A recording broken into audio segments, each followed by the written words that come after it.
5 larangan untuk panitia kurban.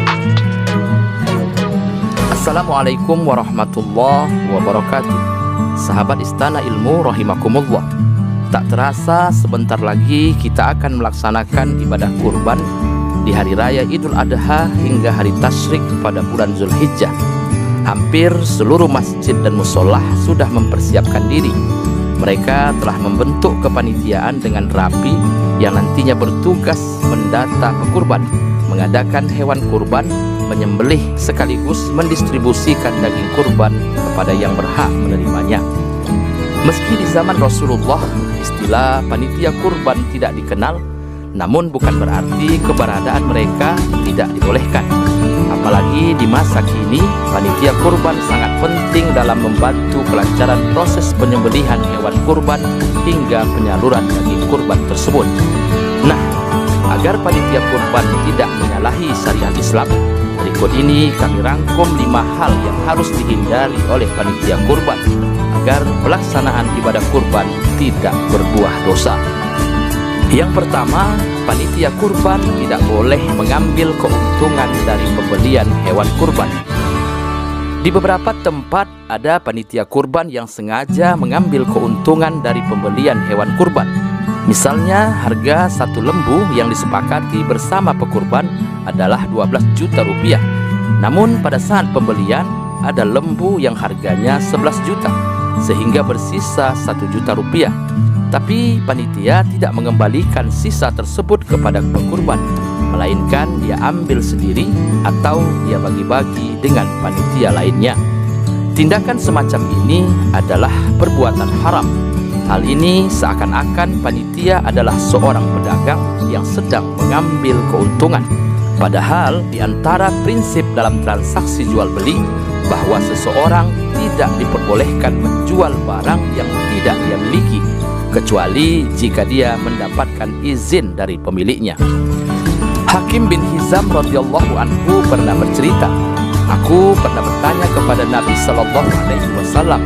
Aku sampaikan kepada Rasul bahwa ada orang yang mendatangiku memintaku untuk menyediakan barang yang tidak aku miliki. Maka bolehkah aku belikan barang itu di pasar, kemudian aku jual barang itu kepadanya?" Nabi SAW ketika itu menjawab, "La tabi' ma laisa 'indak." Janganlah kamu menjual barang yang tidak kamu miliki. Dalam riwayat lain, Hakim juga pernah mengatakan, "Nahani Rasulullah sallallahu alaihi wasallam an abi'a ma laisa 'indi." Bahwa Rasul sallallahu alaihi wasallam melarangku untuk menjual barang yang tidak aku miliki. Hadis riwayat Tirmizi. Ketika membawakan hadis ini, Imam Tirmizi menyatakan bahwa mayoritas ulama mengamalkan hadis ini.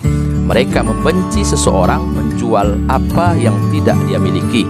Maka berdasarkan keterangan di atas, ketika panitia kurban menjual hewan kurban sebelum memilikinya, berarti dia telah melanggar hadis di atas. Yang kedua, panitia kurban tidak boleh mengambil upah berupa daging hewan kurban. Di beberapa tempat ada kita temukan bahwa panitia kurban mendapatkan bagian daging kurban yang lebih banyak dari kaum muslimin yang bukan panitia. Kelebihan itu sebagai bentuk upah karena sudah menjadi panitia kurban. Maka dalam hal ini, mengambil sebagian daging kurban untuk dijadikan upah panitia kurban tidaklah dibenarkan. Ali bin Abi Thalib radhiyallahu anhu ada menyebutkan bahwa Rasulullah sallallahu alaihi wasallam memerintahkanku untuk mengurusi unta-unta kurban beliau. Aku mensedekahkan daging, kulit dan jilalnya, yaitu kulit yang ditaruh pada punggung unta untuk melindungi dari dingin. Aku tidak memberikan sesuatu pun dari hasil sembelihan kurban kepada tukang jagal. Beliau bersabda, "Kami akan memberikan upah kepada tukang jagal dari uang kami sendiri." Nah, berdasarkan hadis tersebut sangat jelas bahwa upah bagi panitia kurban maupun bagi penyembelih hewan kurban tidak boleh diambil dari daging kurban bagian kaum muslimin. Jika panitia mau diupah, maka pekurban atau sahibul kurban haruslah menyediakannya sendiri, baik itu berbentuk uang maupun daging kurban yang memang sudah menjadi bagian dari yang berkurban, bukan diambil dari bagian kaum muslimin lainnya. Yang ketiga, panitia kurban tidak boleh mengambil bagian tertentu dari hewan kurban, baik untuk dijual maupun untuk dikonsumsi. Ketika hewan kurban telah disembelih, maka seluruh bagian tubuh dari hewan kurban tersebut harus segera dibagikan sebagai sedekah atau sebagai hadiah. Imam Nawawi menjelaskan bahwa tidak diperbolehkan bagi siapapun mengambil secara pribadi atau memperjualbelikan bagian tertentu dari daging kurban, seperti lemaknya, kulitnya, tanduknya, bulunya, dan lain sebagainya. Bagian daging kurban tersebut juga tidak boleh dijadikan sebagai upah untuk panitia kurban. Semuanya harus dibagi secara proporsional. Dari Abu Hurairah radhiyallahu anhu, Nabi sallallahu alaihi wasallam bersabda, "Man ba'a jilda udhiyatihi fala udhiyatalah." Barang siapa yang menjual kulit hasil sembelihan kurban, maka tidak ada kurban baginya. Hadis riwayat Al-Hakim. Yang keempat, panitia kurban tidak boleh pilih kasih pada saat pendistribusian daging kurban. Para ulama telah sepakat bahwa pendistribusian daging hewan kurban harus tepat sasaran, yakni kepada muslim yang membutuhkan.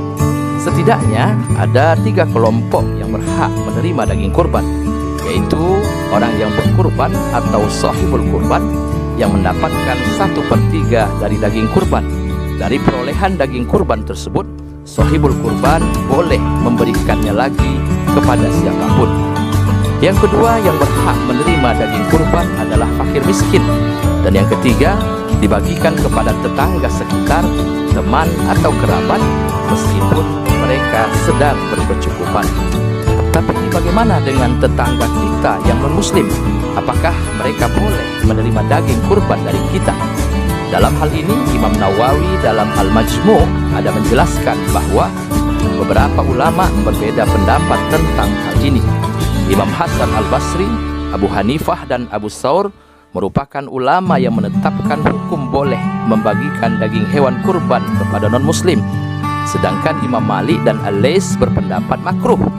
Sedangkan menurut ulama dari kalangan mazhab Syafi'i, memberikan daging kurban kepada non-muslim diperbolehkan selama kurbannya termasuk kurban sunnah, bukan kurban nazar.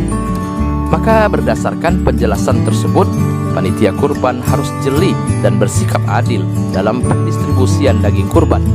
Bagian daging kurban harus dilakukan secara terukur, tepat sasaran, sesuai syariat, dan sesuai dengan panggilan kemanusiaan. Jangan sampai ada orang di sekitar tidak mendapatkan bagian daging kurban, padahal mereka saat itu sebenarnya sangat membutuhkannya. Yang kelima, panitia kurban tidak boleh mengambil daging kurban yang bersisa. Sebagian panitia ada yang melebihkan jumlah bungkusan penerima kurban. Misalnya yang berhak menerima daging kurban di suatu kampung ada 100 orang.